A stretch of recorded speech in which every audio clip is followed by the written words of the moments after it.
Un plébiscite et une explosion de joie. La Crimée va demander lundi son rattachement à la Russie après un référendum dont les résultats sont sans nuance. Plus de 96% de oui pour 81% de participation, malgré le boycott des minorités tatares et ukrainiennes. À Simferopol, la capitale, c'était la liesse dimanche soir. Et lundi en Russie, presque tous les médias saluent le résultat du vote. Il est pourtant jugé illégal par Washington et Bruxelles, qui s'apprêtent à prendre des sanctions. La circulation alternée semble acceptée, avec 2 fois moins de bouchons que d'habitude en région parisienne.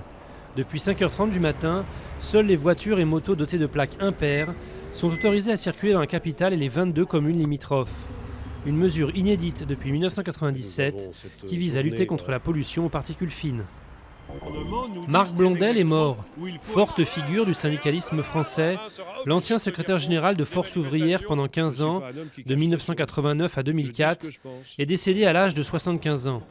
Fils de militaire et petit-fils de mineur, c'était aussi un militant laïque. Une nouvelle implantation de cœur artificiel, probablement dans quelques semaines. Malgré le décès récent du premier patient doté d'un tel cœur, le fabricant Carmat n'abandonne pas. Si le médecin qui l'a conçu a évoqué un arrêt brusque du cœur par court-circuit, Carmat met en garde contre toute simplification excessive.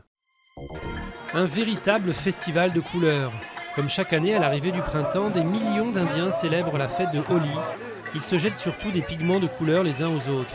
Une fête de l'hindouisme célébrée aussi au Népal ou dans la communauté indienne de Corée du Sud.